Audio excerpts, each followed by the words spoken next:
Oke, saya mulai. Assalamualaikum warahmatullahi wabarakatuh. Waalaikumsalam warahmatullahi wabarakatuh. Ya, oke. Topik kita pada pagi hari ini adalah tentang siklus menstruasi. Udah pada sarapan semua ini, anak-anak? Belum ya? Oke. Ada yang nggak biasa sarapan ya? Citra mana Citra? Iya, Citra udah sarapan nak? apa Bu? Udah sarapan Citra? Sudah Bu. Sudah, kangen sekolah ya Citra ya. Ya, oke, kita mulai ya. Jadi bicara siklus menstruasi berarti bicara tentang organ reproduksi pada wanita. Nah, jadi wanita ini memiliki seperti yang sudah saya jelaskan pertemuan sebelumnya, wanita ini memiliki dua ovarium ya, atau bisa dikatakan sepasang ovarium yang terletak di sebelah kanan dan kiri rahim. Nah, ya yang warna kuning ini ovarium. Nah, ini adalah rahim. Nah, oke ya. Apa fungsi dari ovarium? Ovarium ini berfungsi untuk menghasilkan sel telur atau ovum. Jadi ovarium ini menghasilkan sel telur atau ovum bergantian setiap bulannya. Misalnya bulan ini yang menghasilkan yang sebelah kanan, jadi bulan selanjutnya sebelah kiri. Begitu seterusnya. Ya.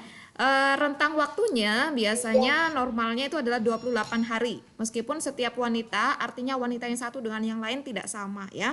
Karena ada pengaruh hormon, kemudian tingkat kesetresan, pola makan dan lain sebagainya, itu juga akan mempengaruhi daripada produksi sel telur atau ovumnya. Oke, sel telur yang telah dilepaskan ini dikenal dengan istilah ovulasi. Jadi peristiwa pelepasan sel telur dari ovarium itu adalah ovulasi. Nah, sel telur yang dilepaskan ini akan ditangkap. Jadi di sini ada tangan ya, namanya fimbria ya. Jadi ditangkap oleh fimbria, kemudian sel telur ini masuk dan di sini dia menunggu selama kurang lebih 3 sampai 5 hari di tuba falopi atau saluran telur. Siapa yang dia tunggu? Dia menunggu datangnya sperma. Nah, jika seandainya sperma tidak kunjung datang, maka sel telur ini akan bergerak di sini, dia akan menuju rahim dan di sini dia akan meluruh ya, karena tidak ada sperma, dia akan meluruh bersama dinding rahim atau endometrium yang biasa kita kenal dengan istilah menstruasi. Nah, tahun lalu ada pertanyaan bagus ya, laki-laki loh padahal yang tanya, dia bertanya begini, Bu, mengapa darah menstruasi pada wanita itu sangat banyak? Padahal kita tahu sel telur itu sangat kecil. Itu pertanyaannya ya. Jadi banyak sedikitnya darah menstruasi pada wanita bergantung pada ketebalan dari dinding rahim atau endometrium itu sendiri. Ya, jadi dinding rahim atau endometrium ini akan meluruh bersama sel telur. Semakin tebal dari dinding rahimnya ataupun endometriumnya, ya, ini akan mengabarkan darah yang keluar atau darah menstruasi yang keluar itu akan semakin banyak. Berapa sih lazimnya normalnya menstruasi pada wanita? Memang lazimnya itu adalah 5 hari ya secara biologi. Tapi tidak akan sama antara wanita yang satu dengan yang lain.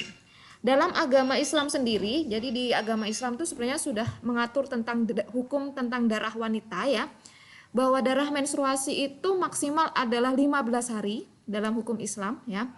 Kalaupun lebih dari 15 hari nanti dikenai hukum sebagai darah penyakit atau istihadah. Artinya ketika kalian mengalami menstruasi lebih dari 15 hari, kalian sudah dikenakan hukum wajib sholat. Ya, Bu Airin kok tahu ya? Dulu Bu Airin pernah mondok ya. Jadi temannya Bu Airin dulu waktu di pondok beberapa ada yang seperti ini ya. Jadi dia lebih dari 15 hari dan ternyata masih mengeluarkan darah menstruasi. Akibatnya dia harus wajib sholat dan setiap melaksanakan wajib sholat artinya yang sholat fardu ya 5 waktu itu setiap kali melaksanakan sholat fardu itu harus mengganti pembalut dan diusahakan darah tidak menetes sehingga terkesan sholatnya terburu-buru saat melakukan sholat fardu seperti duhur, asar ya, karena setiap masuk waktu itu mereka harus ganti pembalut dalam keadaan suci dan diusahakan darah tidak menetes ketika melaksanakan sholat fardu. Nah, kemudian bagaimana jika seandainya jarak antara dua menstruasi Itu berapa normalnya ya? Dalam agama Islam itu diatur bahwa jarak antara dua menstruasi itu adalah minimal 15 hari. Jika jaraknya kurang dari 15 hari, maka hukumnya sama, dikenai hukum wajib sholat atau kita kenal dengan istilah darah istihadah. Nah, ya. Jadi sebenarnya sains itu banyak juga berhubungan dengan agama ya. Semua sudah lengkap diatur dalam agama Islam. Oke. Oke, siklus menstruasi tadi dikatakan bahwa menstruasi adalah pendarahan secara periodik, artinya periodik itu kontinu setiap bulannya ya, dari uterus disertai pelepasan endometrium. Jadi saya tegaskan lagi bahwa yang meluruh bersama sel telur itu adalah endometrium atau dinding rahim. Nah, hari pertama pendarahan merupakan hari ke-1 siklus menstruasi ya, di mana panjang siklus menstruasi normal adalah 28 hari. Seperti yang saya jelaskan tadi bahwa antara ovarium pertama menghasilkan sel telur, kemudian rentang waktunya dengan sel telur selanjutnya itu adalah kurang lebih 28 hari. Nah, tetapi menurut WHO sendiri siklus normal itu bervariasi. Jadi rentangnya antara 21 sampai 35 hari. Jadi sah-sah saja misalkan ada yang bertanya, "Bu, saya kok bulan ini nggak mens ya, kemudian bulan berikutnya mens." Jadi mungkin rentang waktunya sampai 35 hari. Jadi nggak masalah. Kemudian nanti ada suatu kondisi di mana siklus menstruasi akan berhenti atau menopause. Artinya pada saat itu folikel sudah tidak terbentuk di ovarium, ya. Jadi folikel ini yang membungkus sel telur. Akibatnya kalau sudah tidak terbentuk, otomatis tidak ada lagi yang bisa menghasilkan sel telurnya. Sehingga kita kenal dengan istilah menopause pada wanita. Oke ya. Nah, sekarang kita bicara tentang siklus menstruasi ya. Jadi memang ada tugas kalian itu membuat grafik siklus menstruasi. Nah, jadi ada beberapa sumber. Kalian bisa menggunakan sumber yang ada di buku kalian ataupun menggunakan sumber dari yang lain. Jadi ada yang membaginya menjadi tiga tahapan pada siklus menstruasi, ada yang membaginya menjadi 4 tahapan. Yang mana yang betul? Semuanya betul. Terserah kalian mau ikut yang mana. Oke ya, saya jelaskan di sini. Tahapan yang pertama yaitu fase menstruasi, yaitu pada 5 hari pertama. Ya, pada tahapan ini darah menstruasi keluar. Oke ya, oke. Sehingga hormon apa yang berperan ya? Pada saat ini estrogen dan progesteronnya rendah. Oke ya, pada saat terjadinya fase menstruasi. Nah, pada saat fase menstruasi ini karena endometrium meluruh, jadi endometrium di sini dalam kondisi sangat tipis, sehingga itu kenapa pada saat menstruasi kalian disarankan untuk tidak melakukan aktivitas yang terlalu memberatkan, terutama di bagian rahim atau terutama di bagian perut. Mengapa? Karena pada saat itu kondisinya dinding rahim kalian dalam keadaan tipis. Mengapa tipis? Karena dinding rahim kalian sedang meluruh ya, yang kita kenal dengan istilah darah menstruasi. Oke. Dan perlu diperhatikan pada saat menstruasi itu diusahakan semuanya ikut meluruh ya. Jadi tidak ada yang tertinggal di bagian rahim. Karena jika ada yang tertinggal itu nanti menempel dan itu bisa menimbulkan yang biasa kita kenal dengan istilah kista. Mungkin kalian sudah pernah dengar ya. Kemudian setelah fase menstruasi itu masuk ke dalam tahapan fase praovulasi. Ya, jadi ovulasi tadi seperti yang saya jelaskan adalah proses pelepasan sel telur. Jadi kalau fase praovulasi berarti sebelumnya.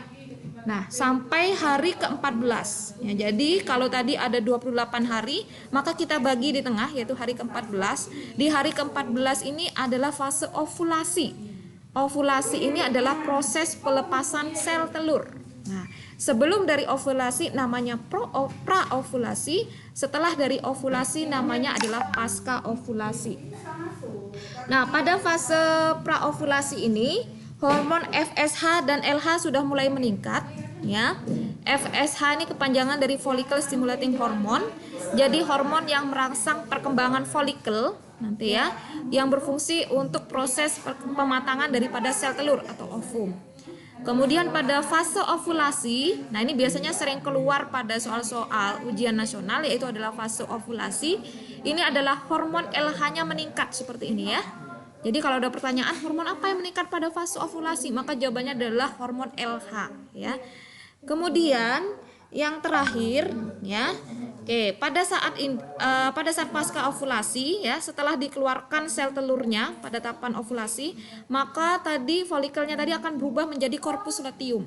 Nah, korpus luteum ini akan menghasilkan hormon progesteron. Bisa kita lihat pada grafik bagian atas ya. Di sini ada gambaran hormon progesteron. Apa sih fungsi daripada hormon progesteron?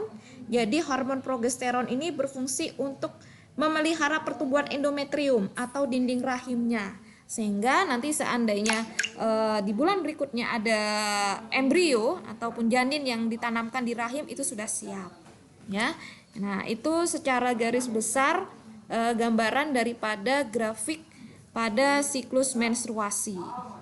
Oke, sekarang sampai di sini silakan kalau mau ada yang ditanyakan terlebih dahulu tentang siklus menstruasi, nggak apa-apa ya, nggak usah malu. Oke, silakan yang mau bertanya dulu sebelum kita nanti lanjut ke bagian kehamilan. Nah ya, oke silakan kalau ada pertanyaan. Citra mau ada yang ditanyakan? Saya Bu. Ya oke, silakan Citra ya, apa yang mau ditanyakan Nak? Kan kadang kalau cewek anak menstruasi itu kan kadang kan dia meningkat ya. Apanya? Gara-gara Apa? emosinya. Oh Ada iya, kan? oke. Nah Ya. itu penyebabnya apa kok bisa cewek itu sering emosian pas PMS gitu? Ya, betul ya. Sebenarnya apa sih PMS itu? Nah, sebenarnya kalau kita bicara sistem reproduksi itu ada dua istilah ya, PMS. PMS bisa berarti post menstruation syndrome atau PMS penyakit menular seksual.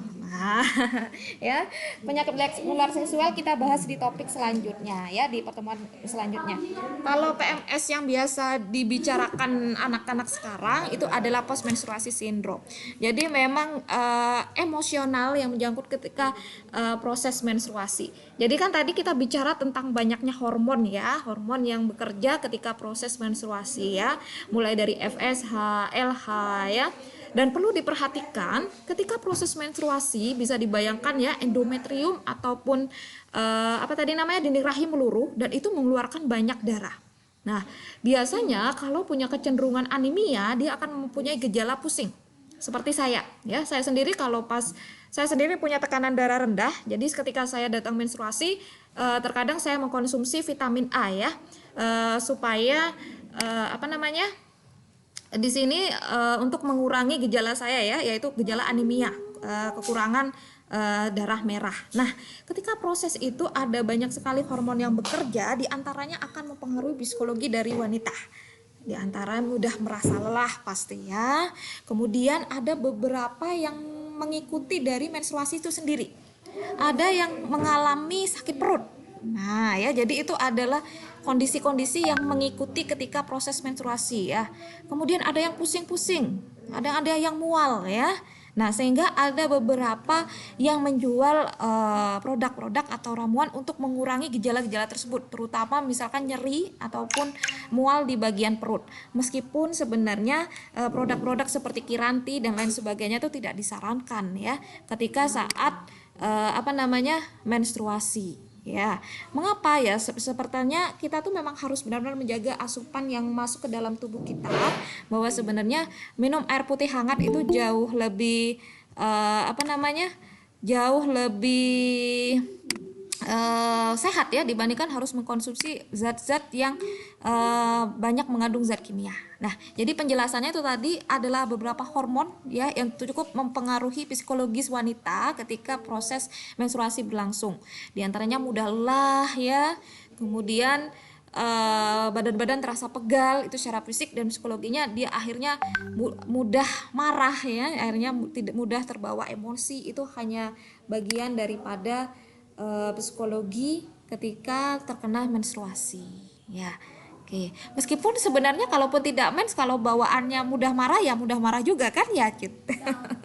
Ya, cuma itu kadang istilah saja ya, oh lagi PMS ya, ya. Oke, padahal sebenarnya memang kondisi ketika PMS itu kondisi ketika menstruasi itu memang jauh lebih melelahkan dan meletihkan karena wanita mengeluarkan banyak darah dibandingkan kondisi normal. Oke, semoga bisa menjawab. Ada pertanyaan lagi yang lainnya? Silakan. Oke ya. Jadi ini saran ya. Jadi ketika proses menstruasi karena keluarnya banyak darah, itu kenapa disarankan kalian harus sering mengganti pembalut ya. Mengapa? karena seperti kita ketahui bahwa vagina pada wanita itu mudah sekali terhubung dengan udara luar. Jadi kalau nanti terlalu banyak darah, biasanya nanti kondisinya tidak bagus untuk vagina dan akhirnya banyak jamur bakteri yang akan menempel, sehingga disarankan menggantinya setiap 6 jam, terutama tergantung kederasan. Kalau deras sekali bisa diganti 4 jam dan seterusnya. Oke, ada pertanyaan lagi yang lainnya sebelum saya lanjut ke kehamilan. Oke, ada lagi yang mau ditanyakan? Alvin, ini adiknya Rizky Ariftia ya? Alvin Ariftia Putra, bukan? Saya dulu ingat punya murid dulu. Bukan ya? Alvin, mana Alvin? Alvin, mic-nya bisa dinyalakan? Alvin Ariftia Putra. Alvin. Ya. Alvin, mana Alvin? Alvin bisa dengar suara saya? Oh. Suara saya bisa terdengar ya? Takutnya terputus. Coba Citra, mana Citra? Bisa ya? Oh ya udah. Oke. Khawatirnya terputus. Ada lagi yang mau ditanyakan? Oke, kalau nggak ada saya lanjut ke kehamilan ya. Oke, kita masuk ke bagian kehamilan. Jadi ceritanya kalau tadi sel telurnya tidak dibuahi oleh sperma, maka sel telurnya akan meluruh bersama endometrium. Nah, bagaimana jika seandainya sel telurnya dibuahi oleh sperma? Oke, jika sel telurnya dibuahi oleh sperma, maka akan terjadi fertilisasi atau pembuahan yang tepatnya di tuba falopi di sini ya. Di tuba falopi atau saluran telur yang biasa kita kenal dengan istilah fertilisasi atau pembuahan tadi, ya. Nah, dari hasil fertilisasi tersebut akan terbentuk menjadi zigot. Nah, zigot ini nanti akan mengalami pembelahan sel menjadi morula, blastula, gastrula, dan berkembang menjadi embrio yang merupakan cikal bakal daripada janin. Nah, oke. Kemudian setelah menjadi embrio, nah dia akan menuju ke rahim. Nah, di sini rahim ya. Jadi rahim ini adalah tempat berkembangnya janin. Nah, oke ya. Nah, oke. Sebenarnya mungkin kalian pernah dengar istilah hamil di luar rahim. Nah, ya itu ada beberapa istilah lagi ya. Itu pernah terjadi ya. Oke. Jadi si embrio tadi dia akan menuju pada rahim. Nah, di rahim inilah nanti dia berkembang.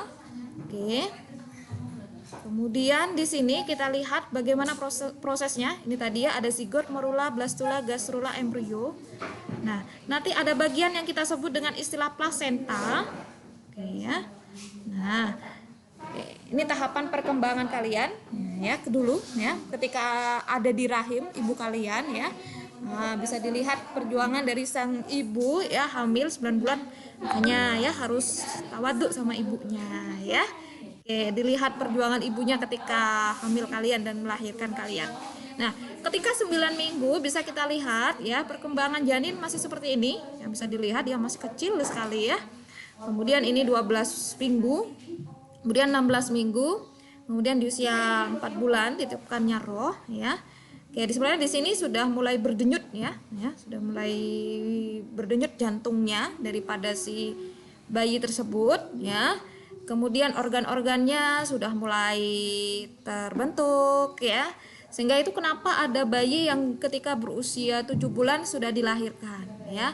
Memang sudah terbentuk semua, tetapi terkadang ada beberapa fungsi yang tidak berfungsi dengan sepenuhnya. Jadi misalkan ketika kalian melihat bayi dilahirkan tapi kok kondisinya dia masih memakai selang infus di bagian hidung, itu artinya organ pernafasannya masih belum bekerja dengan maksimal, sehingga dia dibantu dengan alat pernafasan.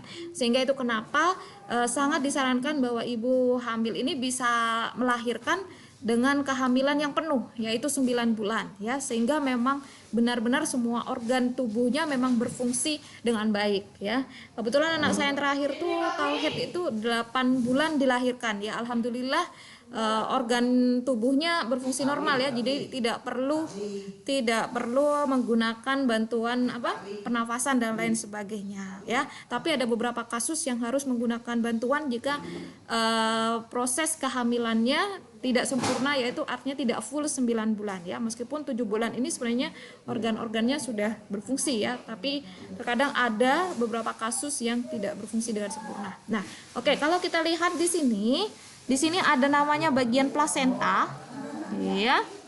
Nah, kemudian di sini adalah tali pusatnya.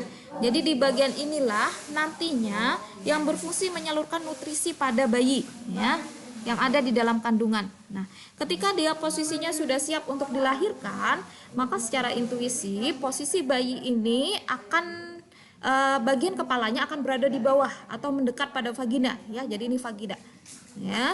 Oke. Tetapi bagaimana jika seandainya posisinya berkebalikan ya? Jika seandainya posisi kaki si bayi ini justru ada di bawah dan kepalanya ada di atas. Nah, sehingga kalau posisinya seperti itu sangat riskan sekali untuk bidan ataupun dokter dalam proses persalinan normal. Sehingga salah satu solusinya itu adalah menggunakan operasi sesar. Mengapa? Karena pada saat persalinan itu posisi kepala si bayi ini akan ditarik terlebih dahulu ya. Ditarik terlebih dahulu baru mengikut pada badan dan kakinya. Nah, akan sangat bahaya jika kakinya yang ada di bawah ya. Kalau kakinya dulu yang ditarik, khawatirnya kepalanya nanti nggak katut ya. Ya, jadi itu kenapa di sini memang posisinya harus seperti ini ya. Oke, ada banyak cara sebenarnya ya. Kalaupun kita melaksanakan sholat, itu sebenarnya salah satu olahraga ya. Kalau sholat itu dilaksanakan dengan khusyuk, itu sebenarnya akan membantu sekali pada ibu hamil untuk membantu daripada posisi daripada si bayi itu sendiri ya. Jadi gerakan-gerakan sholat. Nah, oke, sekarang kita masuk ke proses persalinan pada wanita. Ini nanti kalian ya, ini pembelajaran kalian saja. Jadi sebenarnya organ reproduksi wanita yang diciptakan oleh Tuhan Allah ya, itu sudah sangat benar-benar luar biasa ya. Jadi bentuk vagina pada wanita itu sangat elastis sekali. Artinya berapa besar pun bayi yang dia kandung ya, besar kepalanya ataupun berat badannya itu akan bisa dikeluarkan dengan cara normal. Mengapa? Karena vagina pada wanita itu bisa membuka dan menutup dengan elastis. Oke ya, selama nanti pada proses persalinan tidak mengangkat bokong pantat ya. Oke, jadi di sini ketika makanya kalian pernah dengar istilah bukaan ya, bukaan 1, 2 dan seterusnya. Jadi itu adalah posisi membuka pada vagina. Jadi ketika di sini sudah mulai siap untuk dikeluarkan, maka si kepala bayi ini akan keluar seperti ini ya. Kemudian nanti akan keluar seluruhnya bersama dengan tali pusat, darah dan lain sebagainya. Dan ini diusahakan semua bagian di sini bersih, dikeluarkan semua. Biasanya bidan akan menekan bagian perut daripada si ibu agar keluar semua bagiannya supaya tidak ada yang tertinggal. Nah, ini pernah kejadian pada tetangga saya. Jadi dia melakukan persalinan di rumah sakit dan si bidan lupa untuk menekan bagian si ibu tersebut sehingga ada bagian yang tertinggal. Akhirnya apa? Akhirnya bagian yang tertinggal ini membusuk di dalam rahim. Ya, dia kesakitan ya sekali ya karena ada bagian yang membusuk, dia hampir pingsan waktu itu. Kemudian ketika di USG ternyata di sini sudah ada bagian yang membusuk dan tidak bisa diselamatkan lagi. Artinya apa diselamatkan? Rahimnya tuh harus diangkat kalau mau selamat. Ya, kalau rahimnya diangkat ya, artinya dia sudah tidak bisa tidak ada kemungkinan lagi memiliki anak ya. Mengapa? Karena rahim tempat berkembangnya janin sudah tidak ada lagi. Nah ya, akhirnya rumah sakit yang dulu membantu dalam proses persalinan mengganti rugi dalam bentuk uang ya. Sebenarnya kalau kita menuntut pun juga bisa malpraktik, tapi mungkin itu terlalu ribet ya dengan hukum dan lain sebagainya. Ya, oke, itu untuk persalinan. Nah, kita sudah selesai di materi untuk siklus menstruasi dan persalinan. Silakan kalau mau ada pertanyaan sebelum kita masuk ke kuis. Ada yang mau ditanyakan terlebih dahulu tentang persalinan? Silakan. Ada yang mau ditanyakan? Kalau nggak ada, saya masuk ke sesi tanya jawab ya. Nanti yang bisa menjawab langsung dinyalakan mic-nya, saya beri nilai. Oke, pertanyaan pertama. Berapakah jumlah ovarium yang dimiliki wanita? Oke, silakan yang bisa langsung menjawab. Berapakah jumlah ovarium yang dimiliki wanita? Oke, halo, tes, suara saya apa terdengar? Halo?